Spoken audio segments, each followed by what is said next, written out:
What was life like in Scientology's rehabilitation camp in Clearwater, Florida, known as the Rehabilitation Project Force, when they first moved ashore in 1975 and 1976? Well, Neil Sarfati was one of the people that was assigned to the RPF at that time period. We're going to discuss his time in the Rehabilitation Project Force on this video, and then also his escape in November 1976 from Scientology in Clearwater and what Scientology did to try to get him back. We're also then going to discuss some interesting stories he has to tell about his time up in New York City running a jazz club in the New York City area for many years. And it's going to be fun and entertaining, we think. Stay tuned.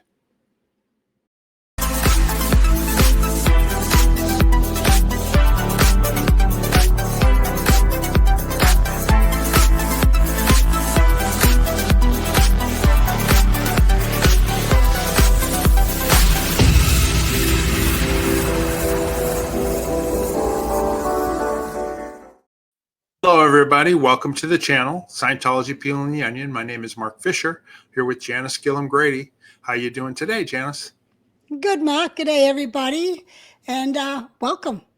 We have another good interview today with a return interviewee who is known for joking and degrading, so just go along with it.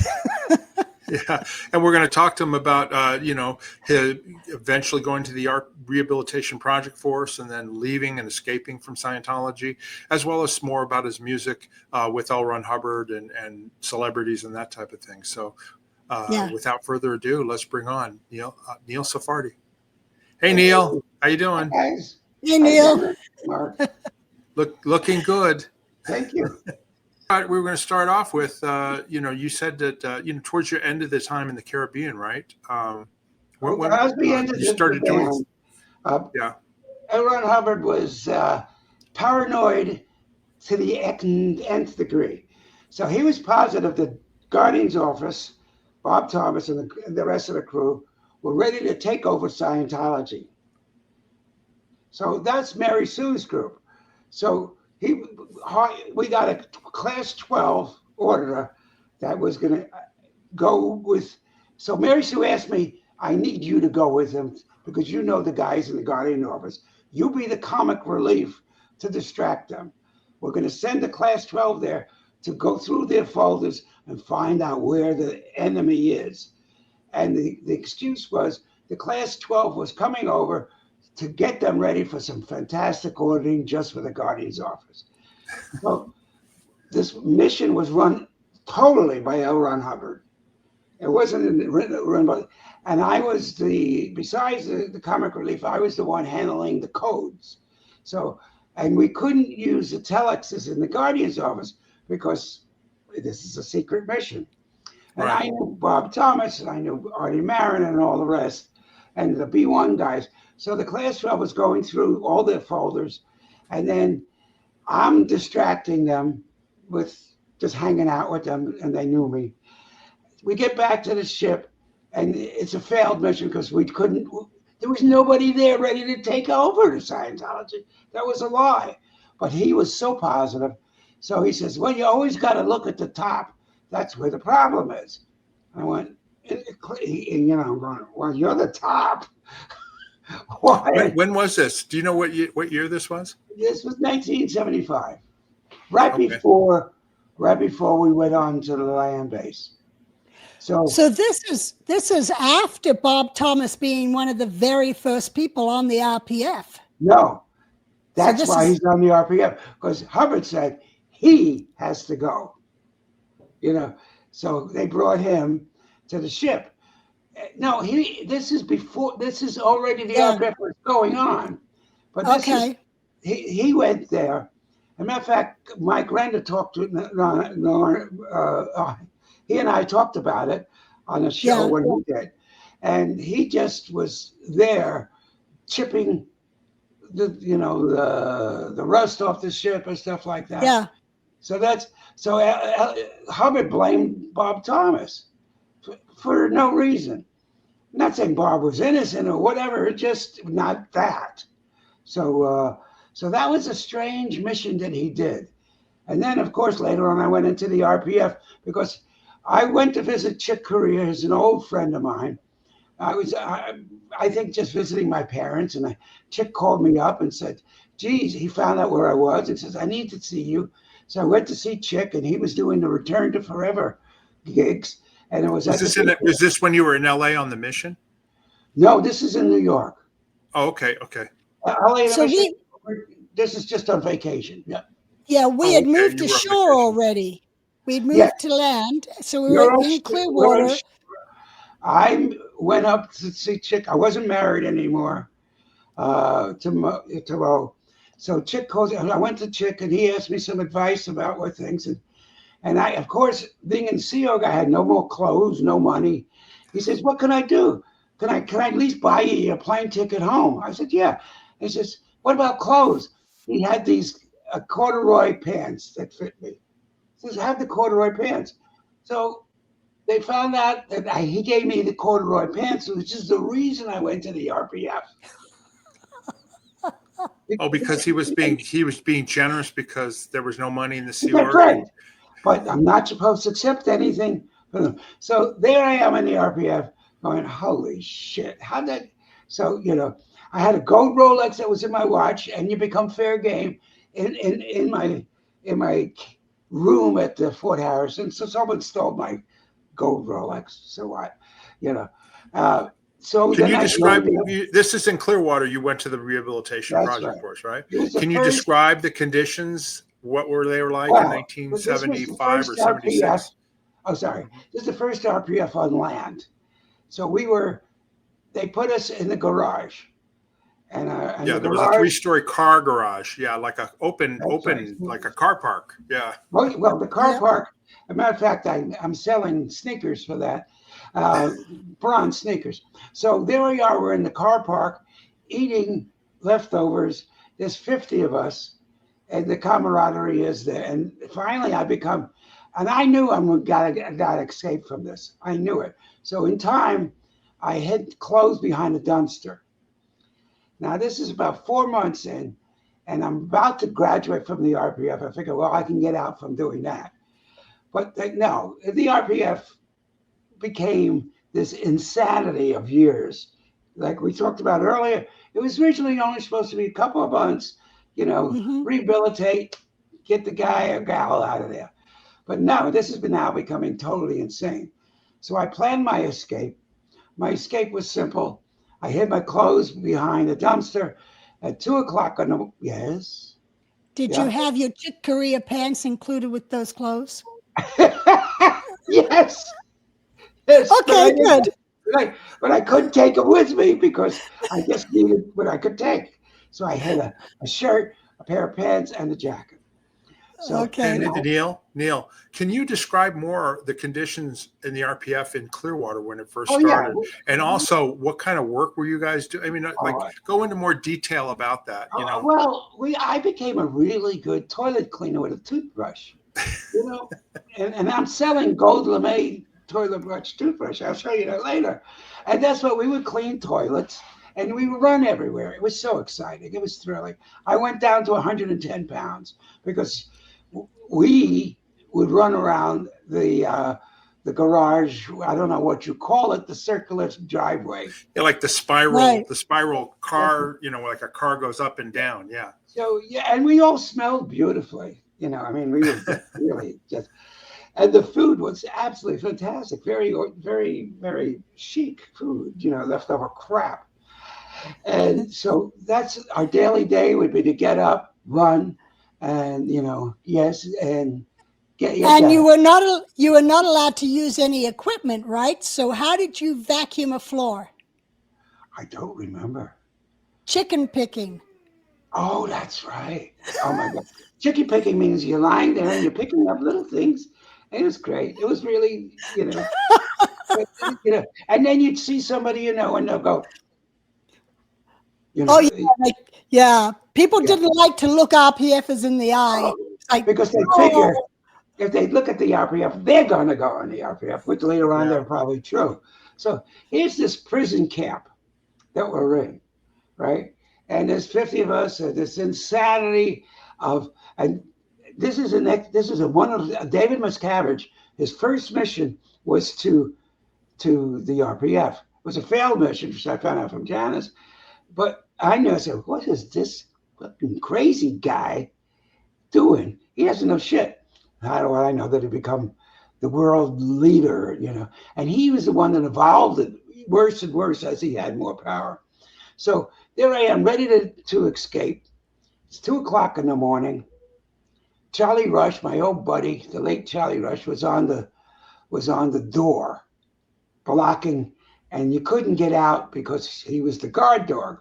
I knew in time that it was going to get worse.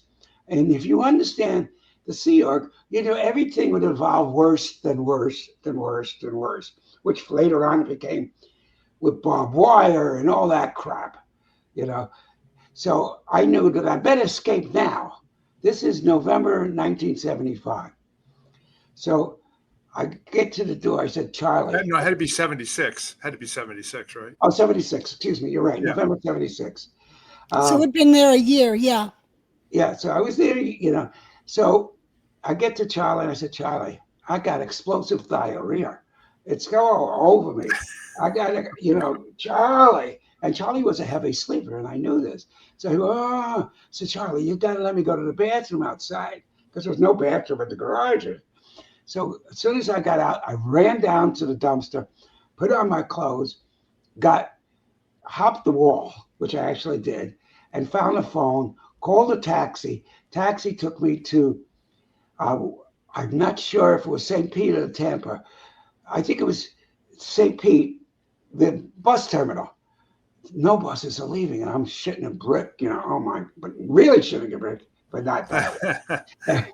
And so finally the bus comes and picks me up, and the first stop on the bus is Clearwater. I'm going, oh my God, I'm in deep trouble. So the bus is pulling in. I'm scared out of my mind. I mean, really scared. And there's an elderly gentleman next to me. So good thing I was already on the bus, because they're checking people getting on the bus. There's a guy named Keith Hansen. He comes on the bus, and I go, oh my God. So I cover myself with my coat, this little coat I have. And the man next to me goes, are you all right? I said, no, I'm just not feeling good. I'm covering my head. The bus takes off. He doesn't come in the back. I get to the airport. Remember, during this time, this bus trip, the adrenaline is flowing in me like unreal.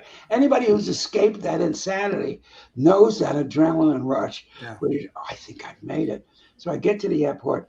I don't have any money. I called up my family. They got me a plane ticket. I weighed 110 pounds. The clothes was falling off me. I was lucky. My brother was going down to do a job in Tarpon Springs. I asked him to pick up my sacks if he could. Now, any other time, they were never given. But Luton was the receptionist. Luton Taylor, the trombone player, a great old buddy, still my friend. And I see him. But so he got the saxophone because he knew where it was. What would I do without my saxophone? So if anybody else would have said, no, you can't have it, So they gave it to my brother. My brother brought it back. I went to New York, and I was lucky. My mom was the coolest person in the world. She welcomed me with open arms. I had a friend from high school named Jill Bauman, who was an artist, and she and I started doing work together, helping her and helping me. Another friend, Marilyn. So I had all these great kids. I was lucky. Some other people don't. These people who try to leave now, they have nobody to go to. They have no money. They're not getting anything. Yeah, I have a couple questions and also a comment. Sure. Add to what you just said. What you just described about your saxophone, that was one of the things that anchored me when I was figuring out how I could leave or escape, was because I had stuff that was valuable to me. And I'm sure Janice was the same with you. You put your stuff in storage and then they broke in and took it. But like that actually went into my planning of how am I going to get out of here? You know what I mean? And your saxophone really was like your best friend almost, right? Right, Neil? I mean, so, you know, that's hard to do. Great. Yeah, it's hard to do because that you're not going to sneak out with a saxophone in the middle of the night. Wait, Where are you going? They get a gig from the RPF gig. Yeah, so they try and hold on to that stuff, but you're lucky that your brother was able to get that for you. That's really great. Because of Luton. Yeah. Yeah. Let me ask you a couple questions, okay? Sure. You were disenchanted at that point when you left, right? Oh, yeah. You were like, were you disenchanted with L. Ron Hubbard and the technology, or just your treatment in the RPF, or what was your disagreement at that time? I kind of knew something was up with Hubbard. I couldn't put my finger totally on it, but I knew there was, because of the recordings and all that, and it just wasn't right. It was the RPF too, but it was the whole system that he created. Now, he wasn't as abusive physically as David McCabbage, because he evolved into that. But David McCabbage understood what Hubbard was. Mm-hmm. He totally understood. So he took it and then expanded it.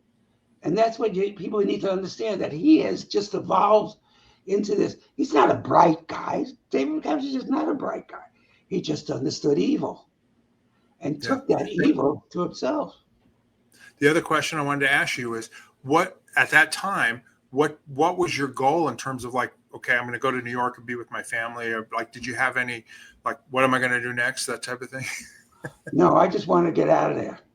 Yeah. And well, later on, of course, I needed therapy because I had PTSD from being a Scientologist. And, you know, also I couldn't go to a therapist yet because, I mean, a legitimate therapist, a psychologist, whatever, because we're ingrained in Scientology that they're all evil and don't know what they're talking about. Right. So with that and with getting some medication, later on, I finally became human again, you know, because you're really fucked up, you know, and that's why my friends helped me. My family helped me. You know, they were there for me. I was able to spend 20 years with my mother before she passed. I would have died not knowing and not being with family. You know, just, you know, I feel for these people who are still there, who still, and I understand why, because they don't know what to do outside. I knew I could survive because I'm that way.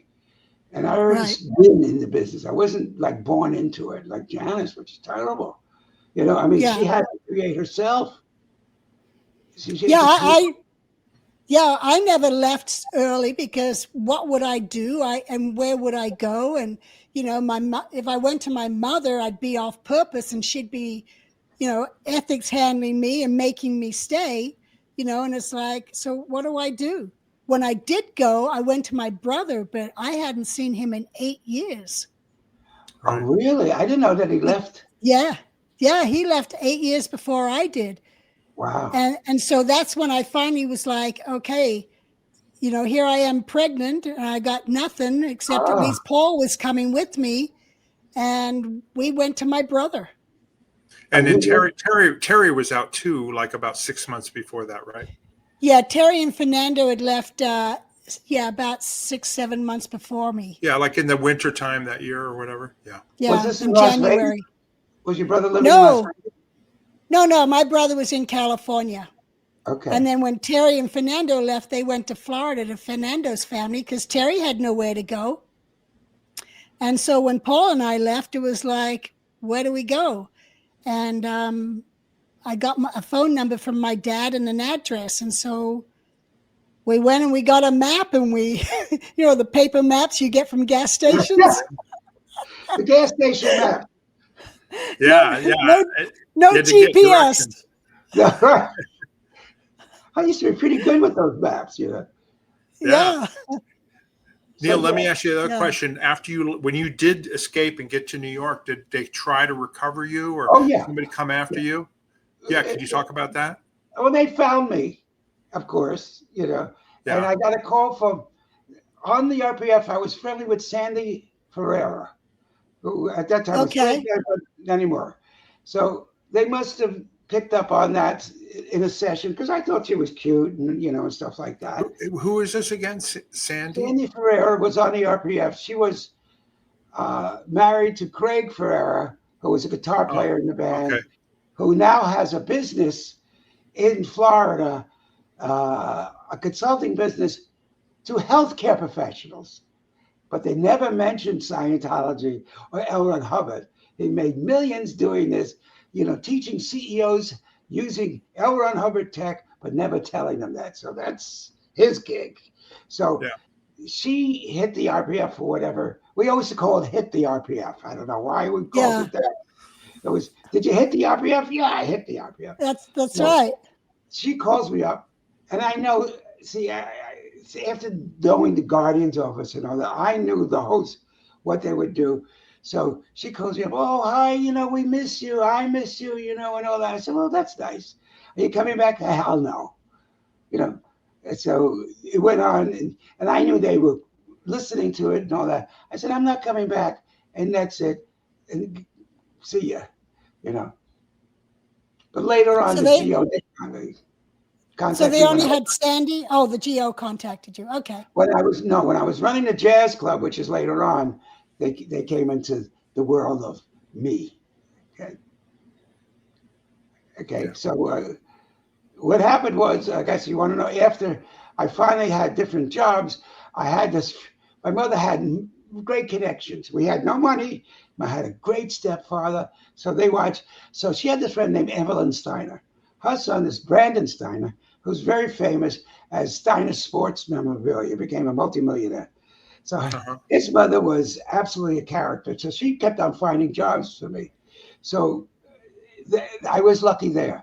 Then, there's just so many people that helped me. Yeah. And I guess, I know, you knew celebrities, you knew Scientology celebrities, you knew Mike Garson, you knew Chick Corea, but you just don't go to those because they won't help you, no matter how close you were. I did. I needed a reference. So right away arranged to get a reference from Ron. His daughter is a very famous actress. I can't remember her name. Ron Moss. Oh, Ron Moss. Ron Moss. Yeah. Elizabeth Moss's father. Yeah. Yeah. On the internet, you'll see, and I have posted a letter that they wrote back saying how great I was. This is before they knew I escaped. It didn't hit. Wasn't broadcasted yet that I left. Right. So they wrote me this really great commendation letter, which got me the gig to run a jazz club in New York City. Oh, that's good. Yeah, Ron Moss was Chick Corea's manager at Return to Forever. He was a Scientologist, trombone player, and his daughter later was Elizabeth Moss, the actress. Basically disowned him. Disowned him, and also Chick was turned against him, and he died recently, like in the last few died. years. And I wrote an obituary about Ron and how he helped me, and I published the letter from Chick Corea's office. So thank God for that. So and I started running this jazz club. Neil, where in New York was your club? 54th Street, between 6th What part of town? Is that Midtown? Times Square. Times Square. We would get all the theater people after 10:30. The place would come packed, totally packed, unreal. A guy named, so while I was there running it, 2 people from the ship I found out were in town and needed work. One was Abdel Rubaj and his wife, Susan. Oh, yeah. So Abdel, I hired immediately as a chef and as assistant to me. And Susan, the late Mary McGahan, got her a job doing something. Susan's great. She's lovely. Yeah. Oh, yeah. Abdel has passed a few years back. So he became, it was great working with him. So he was in the club. So they thought this was a den of spies. The GO found out about it. So because of Abdel, but they didn't know Abdel was there. So I did some work for a guy named Bob Thomas and Bruce Thompson. It was both. Both. Bob Thomas was the ex-assistant guardian U.S. and Bruce Thompson, he was ex-Sea Org as well. So I know these guys, and they wanted me because of my survey abilities, and they paid me $5,000 to do nothing. You know, we went down to Florida, did a survey for the Bisco. So the guardian office finds out. They come to me. They want to. This guardian guy said, "I want to work in your club." I said, "You're not working in my club." So there was already friction. They didn't know about Abdel and other connections, you know. So he wanted to work in the club to be a spy. I said, "Fuck you," you know. I have nothing. So that's how it ended with them, you know. So other people would come in to the club who I knew. And in fact, there was one guy freaked out. His name was Glenn Zatola. Glenn Zatola happened to be a great musician and worked the club, but he's a diehard Scientologist to this day, you know. So he tried to get me back in and all that crap, you know. Celebrity Center contacted me. Hey, Neil, let me ask you about your club a little bit more. So did people have to pay admission, or was it just liquor, beer, and wine sales, and then you also served food? This was an absolute pure New York City jazz club with a kitchen and a bar. The bar, well, I'll tell you the truth, like one night, Johnny Carson came in with his girlfriend, and it was the middle of the winter, and we were freezing our butts off, and there was nobody in the club. The only people in the club was the band playing, and at the bar, all musicians who could prove they're part of the 802 union got at least half off their drinks. So half of the bar was Count Basie's guys and Count's guy. Wow. Okay? Duke Ellington, Count Basie. So these are great musicians. He walks in, Johnny Carson, and there's nobody in the club, freezing outside. And I look at him, I said, "I don't know if I have a table for you." So, so he starts laughing. I get him a table. The band is like 8 people regularly. All of a sudden, there's 15 to 20 people on the stage. That's the size of a bathroom, you know? And so he's just a great guy. And he's looking at the band, and he's not looking at his girl. He knows he's going to get laid later, you can tell. Yeah, he didn't care less. But he really was great to the band and to myself. Of course, I picked up the tab, and he comes over to me, gives me a hug. And I call it Knighting by Johnny Carson. And he went over to the band and thanked each one of them. You know, wow. So he's a class act. So this is a club of maybe 100 people seats. Black. What was the name? Eddie Condon's Jazz Club. Okay. It was on 54th Street. And there was no minimum, but there was you bought drinks, and you know, the drinks were expensive. And I made sure that the drinks were heavy. I knew if there was a good guy coming in drinking, he's going to pay the price, but he wants his Chivas Regal. Right. So other places get watered down. You have what is a speed bar, which is, you know, the rack of the right. The rock got liquor. I know. Right. And then you have the premium, and they paid it, and they didn't mind. If I knew from running a business that, hey, if you give them a good drink, they'll come back. They'll appreciate it, you know. So, it was great. Yeah, Jackie Gleason would come in, and he dressed like you would thought Jackie Gleason with this $2,000 suit, a boutonniere, you know. And what I would do is make sure all the drivers, the limo guys, get fed, not drunk, not drinks, but fed. So I would take care of them. And yeah, you know, it's funny, Neil, I had a similar experience in Houston, Texas. After I left the Sea Org, I went and I worked for a nightclub down in Texas, which I'm going to do a separate video on. But it was the same thing. It was a sports bar, and I would meet Kevin McHale from the Celtics, and all these different rock stars would come in. I met Geraldo Rivera. I met O.J. Simpson. This is way before the dirty deed, you know what I mean? But it was exciting. It was the most fun, not the most money, but the most fun job I ever had, because you were at a party every night. You know what I mean? You were throwing a party, and all these people are coming to see you. And by the way, when you go to a club next door or whatever, carte blanche, they just let you right in, and you can have a free drink and whatever. I was taking care of all over New York. And what's that? I was taking care of any place I went to in New York. Oh yeah. They know, Neil, come on in. Yeah, cut the line. Oh, it's really VIP. It's really cool. Well, also I made friends. I had to make friends with Midtown North Police. Yeah. Because there was one guy who was a murderer. We found out he was a murderer, and he would come into the club, and he would try to get in. And I said, no, you know, and he would put me in a headlock. So I would tell my friends over in Midtown North, and they said, go, and I would feed them, and they would, you know, would you take care of the police? And he said, we'll take care of it. What's his name? They found him, and they went to his house. I never saw him again. Not that he was killed. They knew what to do, which was great. You know, Gail, my wife, when I was dating her, they would come in, she would come and have dinner. She would get a ticket to a Broadway show, because you can get any one ticket to a Broadway show for one. And then these guys, my friends from Midtown North, would take her to Studio 54. And she danced the night away and she'd come home.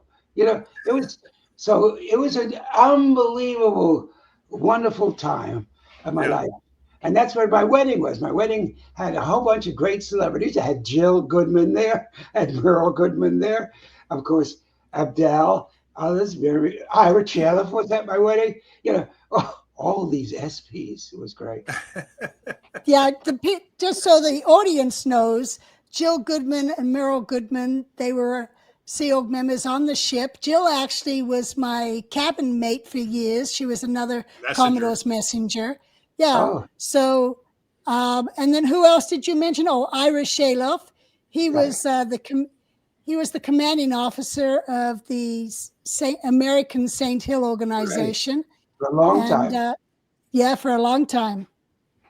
And then, well, Abdel was there, and there was a couple others I can't remember. It was just, of course, all my other friends, and everybody could dress any way they wanted, as if you see the wedding. So some people came in tuxedos, some came in Bermuda shorts, and the band, the minister couldn't make it until later, because I had a minister who would do Jewish and Christian. So we had the reception first, and we were all drunk by the time the minister came. So now, did you get up and play in your club? Did you get up and play with the band? No, I don't play traditional jazz like that. And these guys were, you know, top of the line. I just told you, these were guys who were. I'll never forget one quick story. The guy from a TV show, Mork and Mindy. He was the father. He played trombone, and they just did a gig at Carnegie Hall with the actor George Segal. So they come in thinking that they're really great. My guys who played were really great. So this guy just opens up his trombone. I forgot his name. Goes on the stage, doesn't say excuse me, just gets on and playing. He didn't know that the trombone player on the stage was a guy named George, the late George Marcel, who was Frank Sinatra's favorite musician to play. This guy could play, and he was just a sweet guy. Do studio work all day long, go home to his home in New Jersey, just to, you know. So this guy is playing, he stops and he does. So George says, are you done? So George, I know what George is going to do. So George goes totally whacked. He plays, he knows how to bring the audience up, and it's a total cheer. This guy walks in and leaves. So there's millions of stories about running a jazz club. That's a whole other story. Yeah. So well, Rob Miscavige was like that. But we went to New Orleans to go on a cruise and then come back. Yeah. He actually called the different clubs to see if he could play with the musicians, and he'd bring his trumpet, and he would play. Yeah. He played cornet, which is a smaller, softer sound, and also the piccolo. Yeah. On the cruise, he brought his piccolo trumpet, which is Well, we used to go to the different clubs with him, you know, while we were in New Orleans, and sit there while he jumped in and played with the band. But he was good. He was a great guy, really, really. Yeah. So, you know, I mean, and one thing we got to remember just about before we go into Mike Garson is while we were doing the band on the ship, insanity was everywhere else. People had to do things by 2:00, and I mean, dark eyes. We all had real dark eyes and stressed out. But the band was in this bubble of bubbles. Forget about it. So I used to, when later on it broke my heart, because knowing what I knew what the pain was with all this crap, you know. Sorry. Yeah. So we go on to Mike Garson. Mike Garson. Yeah. Yeah, but explain to everybody who he is. Oh, Mike Garson is one of the most brilliant pianists around. David Bowie, he was David Bowie's go-to always pianist for all his concerts and for a long, long time. Of course, Mike tried to get David Bowie into yeah, that's Mike in the middle. I'm to the left of Mike Garson, and that's the late Charlie Rush, and that's Laurel Watson. Laurel, I don't know her name now. Wonderful friend, wonderful woman. Kenny Kalberman, the prodigy flutist, and Craig Ferrara, who has that phony business in Craig is on the right in the white jacket next to you, with you in the middle of Craig and Mike. Yeah, in the red sweater or whatever. Yeah. So what about Mike Garson? How did he get involved in Scientology? Phenomenal musician. So we were in a recording studio with Hubbard and some others, and he played piano with us, but he didn't tap him for his knowledge. Same thing with Chick Corea. He didn't tap him to help us, to help how to record. So because he was so egocentric, Hubbard, that he didn't want to touch these guys. I would have done anything to learn from Mike Garson. He's working with David Bowie on concerts of 30 to 40,000 people. He's writing unbelievable songs for David Bowie with him. Why not touch him? You know? So that's where Mike, it was just too bad. Yeah, this was L. Ron Hubbard behind the mix board. Oh, yeah. Great picture. Yeah. Let me ask you, Neil, obviously when you escaped, right, in 1976, did you still consider yourself, I'm still believing Scientology and all that? And then when did that churn? When did that change? You know what I mean? No, I had to destimulate myself, meaning I had to understand.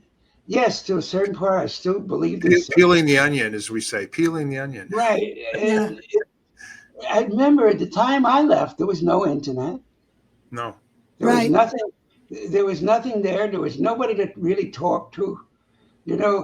A couple in time, yes, but not really, because it just was. Yeah, peeling the onion is a great way to describe it, as your site is called. But it took me a while. I was depressed a lot, and it was difficult because you had to undo yourself. I mean, the truth of the matter is, even today, 50 years later, I still get dreams of escaping. Yeah, right. Me too. But now, I know one thing I would think of when I was thinking of leaving is the people that I would miss, because you build up such a camaraderie with everybody, and it's like you're going out into a world where you know nobody. Well, I would have had a problem if I was still married to Mo, because I already left one wife to go into Scientology. It would have been, but since we ended it, and we're great friends now, absolutely great friends. But I didn't have anybody. You had family there. I didn't have anything except friends. Would I miss my friends? Without a question. But I knew they would shit on me, because that was the culture. The culture, right, of that. It was, I tried to contact Chick later. I had the letter. That was great. But, do A to E, which is step by step to come back in. Screw you. I'm not doing that. Yeah, I had people do that too when I was trying to get my feet on the ground and get help. And it's like, no, you need to handle it with the international justice chief, and okay. But Marshall Goldblatt stepped out and he helped me. I don't know who that was. Oh, he was a big realtor in California, and he'd worked for my mom. So I knew him through that. And when I left, I did have these, what are they? The prints from the Mission Prints, Earth the limited books. edition. Yeah, the limited edition prints. So I called Marshall, and he actually took my call, which surprised me. Everybody else refused to talk to me, and I said, "I'm pregnant. I'm looking for a job, but I need some instant money. Will you buy these from me?" He said, "Sure." Oh, wow. And so I dropped them off at my dad's, and my dad delivered them to Marshall, and Marshall wired me some money, which was like, oh my God, such a relief. And then he got it off as a withhold that he had been in touch with me, and he ends up being assigned condition of treason and having to work up all the conditions again for helping me. For being a human being and helping. Yeah, exactly. Yeah. I was really lucky because of the people I mentioned saved my life. They, because they were there. You're going through such things in your head. You remember this? You're brainwashed. You're controlled, and it's just so difficult. And I was just so lucky. I was absolutely lucky. And then I had Did you eventually read any books or anything about Hubbard or newspaper articles or magazines? Oh, you know yeah. what I mean?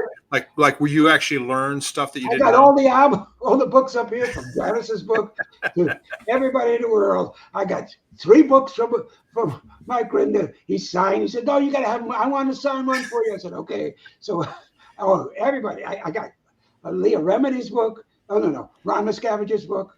I don't have your book yet, Mark.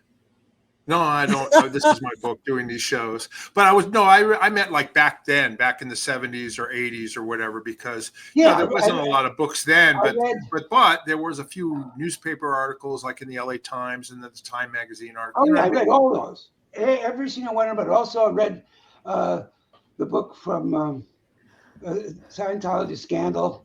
I can't remember. Forgive me. Oh, you're talking about the Scandal of Scientology, Paulette Cooper? Yeah, Paulette Cooper. Yeah. And so I read everything. And then what really helped me was the late Mick. Wenlock. Mick Wenlock. Mick set up what is known as the Sea Org. And it was like a chat group on Yahoo. Yeah. It was a great chat room. And there was 2 groups. So there was the troops that still believed it and the troops that didn't. So I said, okay, we're setting up the Hatfields and the McCoys. And the Hatfields are the ones that knew everything was bullshit.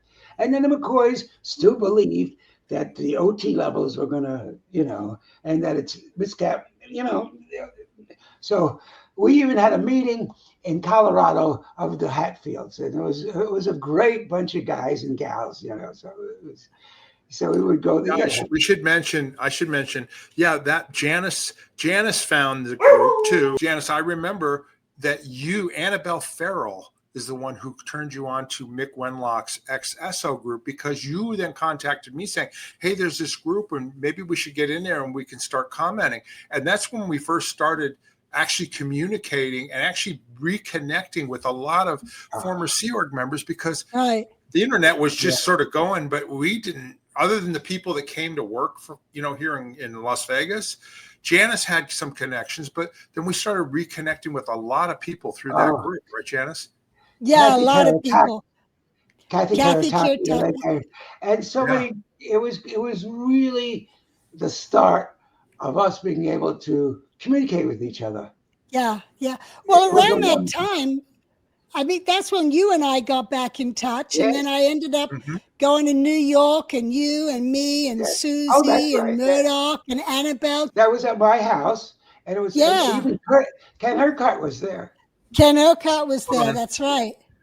I was just going to mention, a lot of us owe some credit to Mick Wenlock, because that group really, really, really reconnected people like Jeff Hawkins with us, Neil Sarfati, you know what I mean? People, just Kathy Karataki. I mean, just all of a sudden we felt comfortable communicating, because it was a closed group.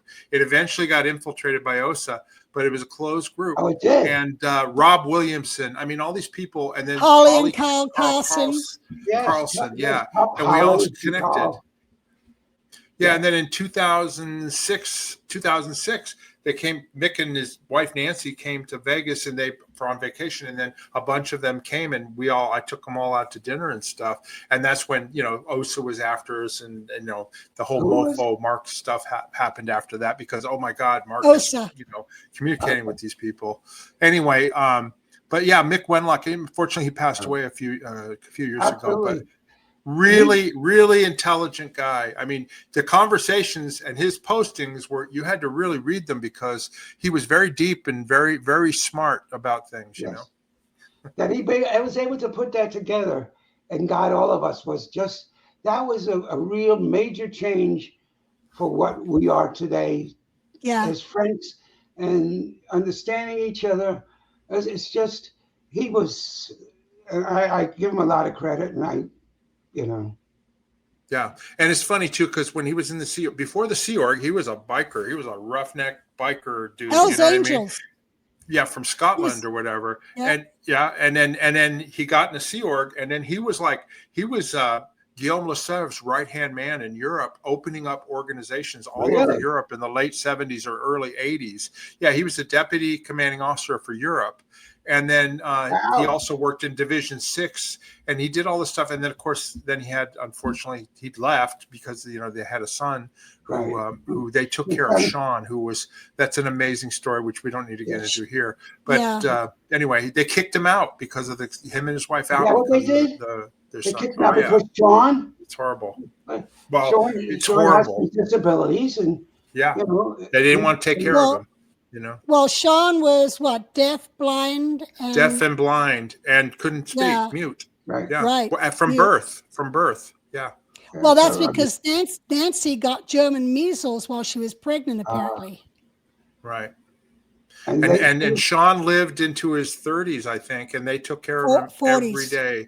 40s. And they took care of him every day. Yes, he passed away a few years ago. Mm-hmm. Yeah. But they took care of him and loved him, and it's quite a touching story. Anyway, it is. So that's Mick Wenlock, and he is missed. That's for sure. Yeah, these were and another person. You're talking about what I read. I really started reading The Village Voice of Tony. Oh yeah, Tony Ortega. Yeah, he helped me save too, because he really what a ballsy guy. And I'm just proud that I know him a bit. And without a question. Yeah, no, that's great. That's great. Anything else we want to talk about on your time in Scientology right now? I'm trying to sell my stuff here. You're not advertising my stuff. Oh, go ahead. What do you got? Tell everybody about what do you got there. Okay, this is okay. I'll post this on one of the things. This is official RPF gift catalog. Okay, you can buy for $43.95 a black silk armband with the date that you escaped embroidered in gold. $43.95. A gold-plated toothbrush with the following engraving: "Cleaning the universe one head at a time." Okay. Then you got magic hand lotion that no matter what, when you put it on, you always have a floating needle. And this is the RPF gift list, right? Oh yeah, well that one you shouldn't. Those are So, and then you get an official certificate that you graduated the RPF, even if you left. So for a certain amount of money, I think that's $124. And then, of course, I also attest that you're now a captain. You have the rank of captain, and then you're entitled to your pension. Are you getting the pension? What pension? No. Pension from the RPF? No. I'm getting $10,000 a year. Okay. So, I mean, I'll share this later, but that's important to those people for Christmas who need to buy something for people they don't like or love. And this is why Neil is a joker and degrader. That's right. I can't take this shit seriously anymore. Okay. Yeah, isn't that funny? It's such a crazy thing, because there's people that are naturally funny and they don't mean anything vicious or harm. Do you know what I mean? They're just cracking a joke. It's like it's just meant to make people laugh. And it's funny, because Hubbard talks about jokes in the data series that is basically rejecting out points. You know what I mean? Like somebody says something and then you just kind of make a comment. It's kind of like a rejection of it and people laugh. You know what I mean? Or you're pointing out an out point and people laugh. Well, that's a joke is for you to look at something in a different type of eye. Exactly. Into, you know, I mean, why the absurdity of cleaning a toilet with a toothbrush, the absurdity of believing that you're going to leave your body totally after OTA and see the universe, and have drinks in Paris without your body. It's, this is so when you look. I have no problem with mysticism. I have no problem with Buddha. I enjoy that we have spiritual views, but then there's a whole bunch of bullshit, Yeah. Yeah. And So laughing is, it's good for your health. It's good for your emotional health and everything, I always laugh when I'm around Neil. Oh yeah. You got to, and we all love each other. And, I'm so glad we have this community, Yeah, absolutely. And thank you, Mark. And thank you, Janice, for inviting me into this, Yeah, you're no welcome. problem. So it's not time of the video where I need to mention Janice's Outback Natural complete liquid multivitamins. Ditch the pills, drink the power. Come on, people, order it up at Vites.com or go right down below. There's a link in our video description at our merchandise store. You can buy it, and Janice will ship it to you, in the United States and stuff. But it's just 2 tablespoons. You're refrigerated. It's peach flavored. It tastes good, and you're done with your vitamins for the day. You don't have to have a handful of pills, and I personally recommend it. Yeah, right, Janice. I do too. I even take it. That's right. That's right. Yep. And she took a long time developing this with her husband Paul, but it's a really good product. And so anyway, so you guys can order that at our merchandise store or go to Vites.com or that QR code. You can scan that and get it ordered and get it shipped to you. And by the way, Christmas is right around the corner. If you want to give it to a family member or a friend, plus Janice's book. That's the other thing too. Autographed copies of Janice's book. You can get them down below in our merchandise store. There's tabs there for it, and they'll make great Christmas gifts. So anyway, the other thing I want to mention, please subscribe to our channel, rock slam that like button, hit that notification button so you know when our next videos come up. And we appreciate the support. It helps get the videos out to other people if you subscribe. So anyway, we want to thank everybody for that. If you've got any questions or comments about what we talked about today, of course, go down below. Neil's been answering. People ask questions, and Neil definitely answers them, and we do too. But we're interested in your viewpoint and your opinions on this stuff. So please go down there. And then if you'd like to also support our channel, there's a link in our description where you can buy us a coffee. It's really easy to follow. Click on it. It's just money that helps us continue doing the shows and putting them out there. Anyway, this has been a fun show, Neil and Janice. You guys got anything else that you want to say before we go? Thank you. Do you got anything else you want to say from Florida? No. Just happy that you were able to talk to me. Okay. Hey, Neil, I'm glad you've enjoyed it. Yes, I love that. Yeah. Neil, hold on after the outro video, and we'll talk to you on the other side, okay? So don't hang up. Sure. Okay. All right. Until next time, everybody. Bye-bye. Bye.